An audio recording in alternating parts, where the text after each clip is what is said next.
औज़ु बिल्लाहि मिनश्शैतानिर्रजीम बिस्मिल्लाहिर्रहमानिर्रहीम।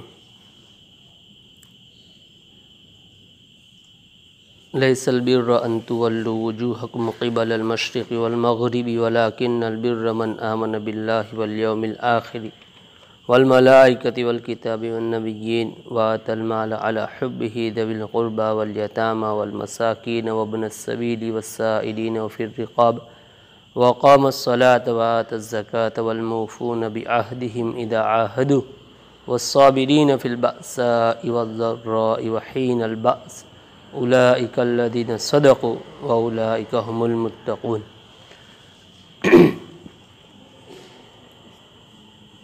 बिरादरान मोहतरम और मेरे अज़ीज़ बुज़ुर्गों, इससे पहले दो मजलिस इसी आयत पर हुई और कुछ चीज़ें इसमें बाकी है। और चूँकि पहले भी ज़िक्र कर दिया था कि अबवाबुल बिर इस आयत को कहा जाता है, यानी हमारे दीन की तमाम शोबों को इसी एक आयत के अंदर बहुत अजीब अंदाज से बयान फरमा दिया गया है, जिसमें अक़ाइद भी आ गए, आमाल भी आ गए और अखलाक भी आ गए। तीनों चीज़ें इसमें आ चुकी है। और इसमें सबसे अहम जो चीज़ अल्लाह रब्बुल इज़्ज़त ने ईमान के बाद जो ज़िक्र फरमाई है वो हुकूक है, और उस पर कदरे तफसील आ भी चुकी है कि ईमान के बाद अल्लाह रब्बुल इज़्ज़त ने आमाल में सबसे पहले रिश्तेदारों को और उसके बाद यतीमों को, फिर मिस्कीनों को और मुसाफिरों को, फिर लाचार मजबूर इंसान को और जंग में जिहाद में चलने वाले को ज़िक्र फरमाया है। फिर अपने हुकूक अल्लाह रब्बुल इज़्ज़त ने इबादात उसको ज़िक्र फरमाया है। अब इसमें एक चीज़ ये भी है कि देखिए, माल की तकसीम में आमाल में सबसे पहले रिश्तेदारों को ज़िक्र किया। इससे पहले मजलिस में भी बात आ चुकी थी कि रिश्तेदारों को सबसे पहले देखा जाए। तकसीम अल्लाह रब्बुल इज़्ज़त ने जो इस आयत में फरमाई है माल के देने की, और वो भी ज़कात का ज़िक्र यहाँ पर नहीं है, सिर्फ माल देने का है कि माल दो बस। मतलब साहिबे माल को जब माल निकालना है तो लिल्लाह दे या नफली सदका दे या और कोई माल भी दे। हम यही समझते हैं कि भाई ज़कात आमदन लोगों का, बहुत से घरानों में ये मामूल है कि ज़कात जब निकाल देते हैं रमज़ान के बाद, फिर भी कहा कि ये 5 रुपये, 100 रुपये, 50 रुपये ज़कात है। अवलन तो ज़कात का एक मुकम्मल हिसाब निसाब करके हम ज़कात दें, और फिर इस तरीके से अगर इत्मीनान हो जाए कि निकाल दी है तब तो अब कोई ज़रूरत नहीं है। लेकिन वसवसा बाकी रहे तो उसका तो कोई इलाज नहीं है वसवसे का, इसलिए हिसाब ही के साथ दे। तो हम यही समझते हैं कि बस ज़कात ही निकालें और कुछ नहीं। बाकी सदक़े की जो फ़ज़ाइल अहादीस में आए हैं बेशुमार है। सबसे बड़ा उसका फ़ायदा ये है कि सदका जो है वो अल्लाह के गज़ब को ठंडा करता है, घरों में आने वाली मुसीबतों को सदका दूर करता है। और ये मामूल बनाना चाहिए कि आदमी रोज़ाना कुछ न कुछ माल अपने माल में से सदक़े का निकाल दे, चाहे 1 रुपया ही सही, 5 रुपया ही सही। और मैंने ये भी ज़िक्र किया था कि एक डब्बा बना ले, एक पेटी बना ले, उसमें अपने इस सदक़े को रखे, और फिर मुस्तहिक हजरात मिलेंगे, बहुत मुस्तहिक मिलेंगे। आप किसी को पूछ के देखो, बहुत लोग मिलेंगे, और उनको हम उस तक पहुँचाए। ये जो हमारे यहाँ फ़कीर है वो तो धंधादारी फ़कीर है, उन्होंने अपना एक बिजनेस बना लिया है, इनको कभी न दे।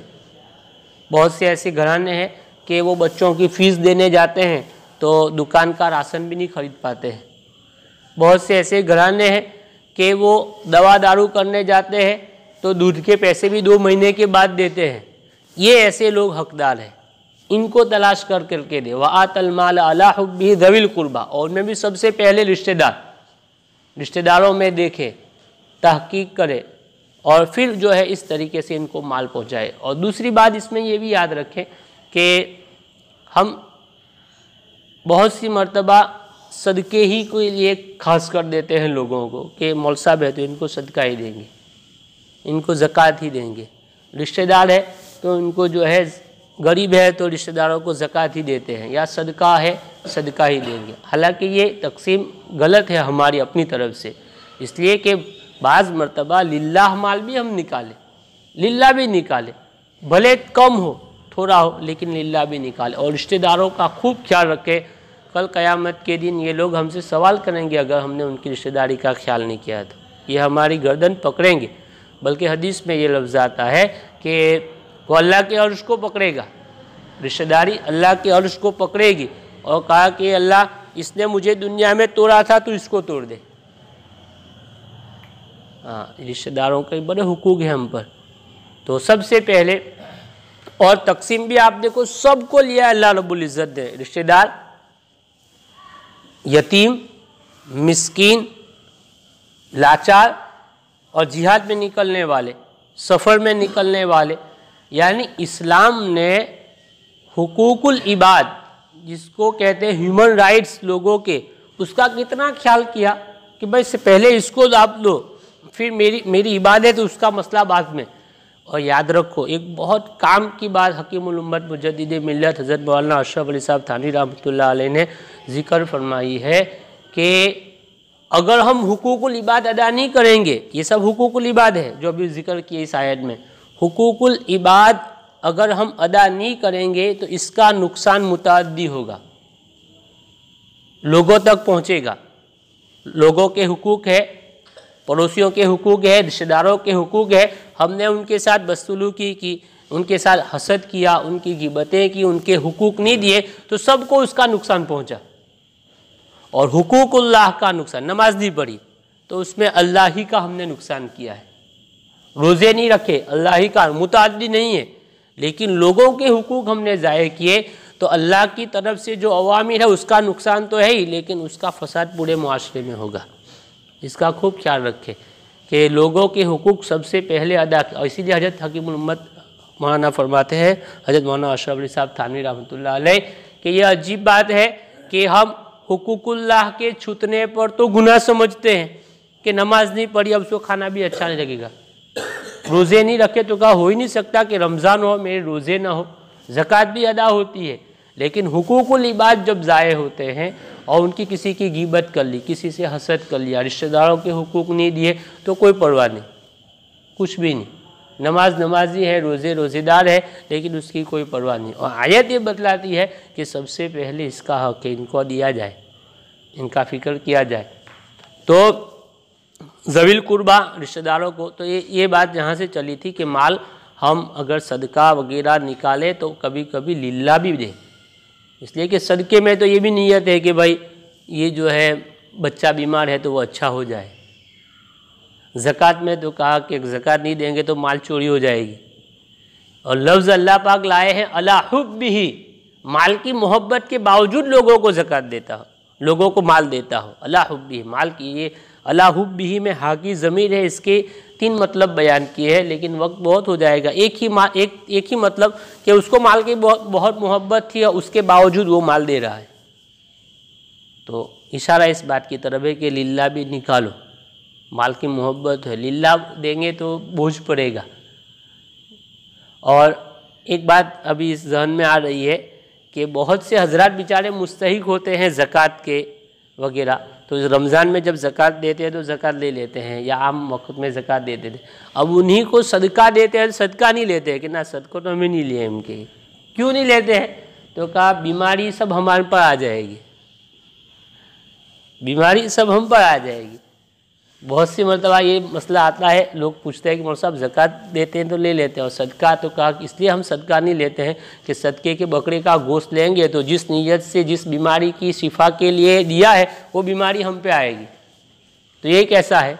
बिल्कुल गलत अकीदा है, अकीदा ही गलत है। इंसान एक बात ये भी याद रखे कि देखो हम इतनी मेहनतें करते हैं, फिर देखें हमारी तरक्की हुई या नहीं हुई आमाल में, हमारा ईमान बढ़ा कि नहीं बढ़ा, हमारा ईमान बढ़ा कि नहीं बढ़ा। अब ईमान बढ़ा उसको कैसे पहचानेंगे? आमाल से पहचानेंगे, क्योंकि आमाल हमारे बढ़े या नहीं बढ़े इतने जानने के बावजूद। अगर आमाल बढ़े हैं तो समझ लो कि हमें फ़ायदा हो रहा है, हमारी नमाज हमें फ़ायदा पहुंचा रही है, हमारी तिलावत हमें फ़ायदा पहुंचा रही है। अगर जैसे के वैसे ही है तो समझो कि हमारी तरक्की, हमारा ईमान नहीं बढ़ रहा है, जो सता है वो नहीं है। तो ये है कि ये हमारे यहाँ ये ख्याल भी गलत है कि जो आदमी सदका ले तो सदका लेने वाला ये समझे कि अगर हम सदका लेंगे तो जिन्होंने जिस बीमारी के लिए, जिस मुसीबत के लिए सदका निकाला है वो हम पर लग जाएगा, ऐसा नहीं। इसी गलत अकीदा है। जो आदमी ज़कात का मुस्तहिक है वो सदके का गोश्त भी ले सकता है, सदके के पैसे भी ले सकता है, सब कुछ ले सकता है।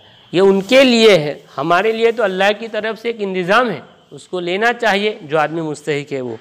बहरहाल यतीमों को दो, मिस्किनों को दे, तर्जुमा आ चुका है। फिर आगे वक़ामस्सलात व आतज़्ज़का, और नमाज को कायम। ये अब इबादत का बाब शुरू हुआ। नमाज की पाबंदी करता हो और ज़कात देता हो। नमाज की पाबंदी, इसमें ढेर सारे मसाइल और बहुत काम की बातें हैं। नमाज की पाबंदी से इशारा है तर्जमे में इस बात की तरफ कि नमाज को उसके लवाजिमात के साथ पढ़ी जाए, तमाम तर लवाजिमात के साथ पढ़ी जाए, उसके तमाम आदाब और हुकूक की रियायत करते हुए नमाज़ों को पढ़ा जाए। नमाज हमारे यहाँ लोग पढ़ते हैं, अव्वलन तो 50 से ऊपर फ़ीसद तबका ऐसा है जो नमाज नहीं पढ़ता है, 50 से ऊपर फ़ीसद तबका। और कुछ लोग नमाज पढ़ते हैं जिनका अवसर निकाले तो वो 10% भी नहीं होते हैं बस्ती में से। मस्जिदों का जायज़ा जब लेते हैं हमारी मस्जिद व जमात तो मालूम होता है कुछ भी नहीं है। तो उसमें भी फिर लोग और मुसल्ली हजरात ध्यान नहीं देते। अभी मगरिब की नमाज कोसंबा पढ़ी अमीन गेस्ट हाउस वाली सामने मस्जिद में, एक नौजवान था, मैं आगे की सफ़ में, और टी शर्ट पहनी हुई थी, सजदे में गया, पूरा कायदे उला और कायदे सानिया मगरिब का, दोनों की दोनों कायदे में पीछे से सतर खुला हुआ था। अब वक्त बेचारा दे रहा है, लेकिन क्या मालूम क्यों हमें ऐसा है कि हम लोग इतना एहतियात नहीं करते हैं, इसमें सीखते नहीं हैं मसाइल को। अब ये नमाज मगरिब की गई, उसकी नमाज गई और वो सलाम फेंक के चला गया। अब ये कौन उनको समझाएगा कि भाई तुम्हारी नमाज गई, अब फिर से पढ़ो, तुम्हारा सतर खुला हुआ है, पूरा कायदे उला। तो ये चीज़ें हैं। तो नमाज को उसकी पाबंदी करनी है। पाबंदी का मतलब ये सब चीज़ों का इस्तेज़ार करके नमाज पढ़नी है। और उसके लिए शरीयत ने 7 साल से हुक्म किया है कि बच्चों को 7 साल की उम्र से उसका आदी बनाओ, और 10 साल की उम्र के बाद उसकी हल्की सी पिटाई भी करो नमाज छोड़ने पर। इसीलिए फुकहा ने लिखा है कि मस्जिदों में, और उसके लिए ज़रूरी है कि औलाद को इन मजलिसों में ले जाया जाए, छोटे छोटे बच्चों को दीनी मजालिस में बिठाया जाए, अल्लाह वालों के पास लाया जाए, मस्जिदों में लाए जाए। अब उसकी हद क्या है? उसकी हद फुकहा ने लिखी है कि वो सभी ये मुमय्यिज़, यानी वो बच्चा जिसका बाप उसको मस्जिद में आने के बाद ये कहे कि बेटा यहाँ बैठा रहे, तो वो बैठ जाए, भले नमाज नहीं पढ़े, ऐसे बच्चों को मस्जिद में लाने की इजाज़त है। जिसका बाप या जिसका वली उसको कह दे कि बेटा यहाँ बैठे रहना, तो वो बच्चा वहाँ बैठा रहे, यानी इतना तमीज़ कर सके कि नमाज हो रही है, ऐसे छोटे बच्चों को लाने की इजाज़त है, ताकि उसकी जो है आदत बने। बाकी बहुत मुश्किल है बच्चों को नमाज। अब यही बच्चे कल जो है आखिरी सफ़ के मुसल्ली होंगे, फिर उससे आगे वाली, फिर पहली सफ़ के नमाजी होंगे। ये इसलिए बहुत ज़रूरी है कि मोहल्ले में खेलने वाले बच्चों को, घरों में रहने वाले बच्चों को मस्जिद का रुख कराया जाए, सभी ये मुमय्यिज़ को जो तमीज़ कर सके और उसका खूब ख्याल रखें। नस्लों में दीन बाकी रखने के लिए ये फ़िक्र करनी भी ज़रूरी है। तो वक़ामस्सलाह व आतज़ ज़कात, ज़कात पर भी बहुत सी चीज़ आ गई है। आगे वलमुफ़ून बिअहदिहिम इज़ा अहदू, अब यहाँ से शुरू हो रहे हैं वो चीज़ें कि जिसका ताल्लुक़ अखलाक से है। अखलाक कि जब वो वादा करते हो तो अपने वादे को पूरा करें। और यहाँ पर अरबी के कायदे के एतबार से इसमें फ़ाइल लाए, वलमुफ़ून, अपने वादे को पूरा करने वाले हो। मतलब ये है कि वो अपने वादे को जो है एक मर्तबा नहीं, हमेशा जब भी वादा करे पूरा करे। और ईफ़ाए अहद लफ्ज़ है, मुफ़ून से निकलेगा मस्दर ईफ़ा, और ईफ़ा का मतलब ये है कि हमेशा उसकी ज़िंदगी की आदत उसको बनानी चाहिए, वादा पूरा कर देंगे। और उसमें ज़िंदगी के हर शोबे आ जाते हैं, बे व शीरा, ज़कात, मामलात ईफ़ाए अहद में। इसीलिए हदीस में आता है आयतुल मुनाफिकी सलास, मुनाफिक की 3 निशानियाँ हैं। उनमें से एक निशानी ये है वइदा वअद अखलफ, जब भी वादा करे उसके खिलाफ करे तो उस पर सिक्का लगा दो मुनाफिक का, ये मुनाफिक। हम लोग इसका ख्याल नहीं रखते हैं इफ़ाए अहद का। हर मामले में, ख़रीदो फ़रोख्त में, हर ज़िंदगी के हर शोबे में इफ़ाए अहद बहुत ज़रूरी है। बहरहाल वलमुफ़ून बिअहदिहिम वस्साबिरीन फिल बासा, और सब्र करने वाले हो। सब वस्साबिरून नहीं कहा, हालत रफ़ी में नहीं, हालत नस्बी में। उसका ये है कि यहाँ पर हाल बयान करते हैं इस बात का कि ये हालत मदह में है। बहुत अच्छा है अगर कोई सब्र करे फिल बासा, मुसीबतों में। सब्र शरीयत का एक ऐसा मसला है कि इससे आदमी जो है सब्र की आदत बन जाए उसकी, तो अपने ज़िंदगी में वो अखलाक के फाजिला के सबसे आला मकाम पर पहुंच जाता है। सब्र एक ऐसी चीज़ है। सब्र, कभी सब्र जो है गुनाह से आदमी करता है, कभी सब्र मुसीबत पे करता है। सब्र के बहुत सारे शोबे हैं। कभी इंसान को ये नहीं होगा कि उसके हालात के मुवाफिक ही मामला पेश आता रहे, जो चाहे वो नहीं होता है, तो आदमी उस सूरत में क्या करेगा, गुस्से हो जाएगा, ये हो जाएगा, नुकसान कर देगा। सब्र, इसीलिए अरब हजरात के मुंह से जो है यही जुमला निकलता है, सब्र सब्र सब्र ही निकलता है। इस्बिर इस्बिर, सब्र सब्र सब्र करो, बहुत बड़ी चीज़ है सब्र। बहरहाल तफसील तो बहुत होगी, ये आयत तो ऐसी है ही कि उसमें जो है किसी चीज़ को छोड़ा नहीं जाए। लेकिन चूँकि 3 जुमा हो रही है, उलाइकल लदीन सदकू, ये वो लोग हैं जो सच्चे लोग हैं। कुरान कहता है कि जिनके अंदर ये चीज़ें हो तो ये लोग सच्चे हैं, कुरान इसको सच्चा कहता है। व उलाइका हुमुल मुत्तकून, और यही लोग हैं जो मुत्तकी हजरात हैं। कुरान जिसको सच्चा और मुत्तकी कहते हैं इन चीज़ों के जामे होने को, कि ये चीज़ें होगी तो वो आदमी जो है सच्चा होगा। ये 17 मिनट पूरी हुई। मैंने ये सोचा है कि हम ये तो सुनते हैं अल्हम्दुलिल्लाह, लेकिन ये नमाज़ों की गलती हमारे सामने बहुत आती है, पाकी नापाकी की बहुत गलती आती है। और मदरसों में जो पढ़ाया जाता है वो हमारी उम्र जो है 13-14 साल तक की होती है, और वो भी इतने ध्यान से हम लोग नहीं पढ़ते हैं मसाइल को। तो ये मसाइल की में से एक किताब लाया हूँ मैं, इसमें से 8 मिनट हम रोज़ हर मजलिस में 1-2 मसले पढ़ेंगे। पाकी से शुरू करेंगे, जहाँ तक हो अल्लाह तकदीर मुकद्दर करे, इसको हम पढ़ते रहें और सुनते रहें। बहुत काम की चीज़ें हैं। आज हम बहुत कुछ करते हैं लेकिन इसी की तवज्जो नहीं है। हम यूट्यूब पे बहुत सारे बेचारे 3.5 घंटे का फिल्म देखते हैं लेकिन कोई बयान नहीं सुनेंगे वो, और काम के मसाइल को उसको नहीं सुनेंगे मोतबर। क्रिकेट की कितनी गेम देखते हैं और क्या क्या देख लेते हैं, लेकिन ये चीज़ों का वक्त नहीं। हालांकि हमारी नमाज जो है वो मौकूफ़ है पाकी पर। पाकी ही हमें सही मुकम्मल तौर पर नहीं होगी तो हम कैसे नमाज़ पढ़ेंगे। और ये उज़र तो चलेगा ही नहीं कि मुझे मालूम नहीं था क़यामत के दिन। तलबुल इल्म फ़रीज़तुन अला कुल्li मुस्लिम व मुस्लिमा, फ़र्ज़ है जिससे हमारी इबादतें सही हो जाए। तो अभी तो चूँकि एक मसला आज सुनते हैं, रोज़ाना जो है यानी जब भी हमारी मजलिस होगी एक दो मसला इसको हम सुनेंगे, बहुत काम की है। किताबुत तहारत यानी पाकी के मसाइल उसमें यहाँ पर ज़िक्र किए जाते हैं। उसमें या रब्बी सल्ली वसल्लिम दाइमन अबदा अला हबीबी का खैरिल खल्क़ि कुल्लिहिम, इसको शुरू करते हैं वज़ू की फ़जीलत से कि वज़ू की फ़जीलत क्या है। और ये फ़जीलत ऐसा नहीं है कि नमाज के लिए ही वज़ू करेंगे तो फ़जीलत होगी। हम हमारे अमाल में इसको दाखिल कर दे ज़िंदगी के बावजू रहने का। और इसमें सबसे बड़ी जो है वो है रात को हम वज़ू करके सोए तो पूरी रात हम वज़ू की हालत में, तो अब बाकी रहा दिन, और दिन में तो हम 5 वक्त में वज़ू करते ही है, उसकी बड़ी फ़ज़ाइल है। तो सबसे पहले सवाल क्या फरमाते हैं उलमाए दीन और मुफ्तियान शरअ मतीन मसले झेल के बारे में कि क्या कुरान और हदीस में वज़ू से मुताल्लिक़ कोई फ़जीलत वारिद हुई है? अगर वारिद हुई है तो नुसूस की रोशनी में वाज़े फरमा दे। हवाला चाहिए कि हाँ यहाँ पर हदीस की वज़ू में के फ़ज़ाइल बयान किए गए, नस लाओ, हवाला लाओ, कहाँ है? जवाब, कुतुब अहादीस में वज़ू की फ़जीलत के सिलसिले में मुख्तलिफ़ किस्म की फ़जीलतें वारिद हुई है। चुनांचे हदीस में है कि जब कोई मुसलमान या मोमिन शख्स वज़ू में अपने चेहरे को धोता है तो उसके चेहरे से टपकने वाले आखिरी कतरे के साथ वो तमाम गुनाह निकल जाते हैं जो उसकी आँखों के ज़रिए हुए हो। इसी तरह जब वो अपने हाथ को धोता है तो उसके हाथ से टपकने वाले पानी के आखिरी कतरे के साथ वो सब गुनाह निकल जाते हैं जो उसके हाथों के ज़रिए हुए हो। इसी तरह जब वो पैरों को धोता है तो उसके पैरों के पानी के साथ वो गुनाह भी निकल जाते हैं जो उसके पैरों से हुए हो।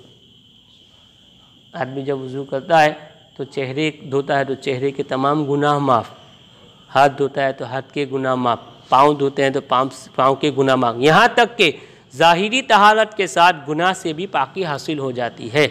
इमाम अबू हनीफा रहमतुल्लाह अलैह को अल्लाह पाक ने वो मकाम अता किया था। ये वाहिद जो है हमारे इमाम साहब की ये फजीलत है कि जब वो वज़ू करने बैठते थे तो पड़ोस में जो बैठता था तो वो जो वज़ू करते हुए जो गुनाह उसने किए थे वो गुनाह उनको नज़र आते थे कि ये बंदा जो है बदनज़री का गुनाह धुल रहा है, इसका गुनाह धुल रहा है। उन्होंने अल्लाह से दुआ की कि अल्लाह पाक ये जो लोगों के ऐब मुझ पर खुल रहे हैं कि और मुझे ऐसा होगा कि ये ऐसा गुनाह करके आया, ऐसा गुनाह करके आया, अल्लाह मुझसे इस मसले को मुझसे उठा ले, इस करामत को मुझसे उठा ले, मुझे ये करामत नहीं चाहिए ताकि मैं किसी को हकीर नहीं समझूँ, मैं किसी को हकीर नहीं समझूँ। तो वज़ू के बहुत फ़ज़ाइल हैं। आदमी को वज़ू बावज़ू रहने की जो है आदत रखनी चाहिए, यहाँ तक कि ज़ाहिरी तहारत के साथ उसके सब गुनाह धुल जाते हैं। एक रिवायत में आप सल्लल्लाहु अलैहि वसल्लम ने इरशाद फरमाया कि मेरी उम्मत कल क़यामत में वज़ू की वजह से चमकदार आज़ा वज़ू के ज़रिए से पहचाने जाएंगी। मेरी उम्मत जो है वज़ू के ज़रिए से कल क़यामत के दिन पहचानी जाएगी। लिहाजा जो दुनिया ही में आज़ाए वज़ू की चमक को बढ़ाना चाहे बढ़ा ले। एक रिवायत में है कि जो शख्स अच्छी तरह वज़ू करके 2 रकात तहियतुल वज़ू भी पढ़ ले तो वो गुनाह से ऐसे पाक साफ़ हो जाता है जैसे कि नवमौलूद बच्चा जो आज ही माँ के पेट से पैदा हुआ हो। आदमी 2 रकात वज़ू करके तहियतुल वज़ू पढ़ ले तो वो गुनाहों से ऐसे पाक साफ़ हो जाता है कि आज ही वो पैदा हुआ है। कितनी बड़ी फजीलत है। तो ये पाकी के मसाइल में पहला मसला किसी ने पूछा है कि वज़ू की फ़जीलत बताओ, तो ये है। अब आगे जो है सब मसले हैं उसमें, और नमाज के भी मसाइल है, और ये खुद भी सुने, दूसरों को भी सुनाए और ख़ुद भी उस पर अमल करे। अल्लाह हमें अमल की तौफ़ीक़ अता फरमाए।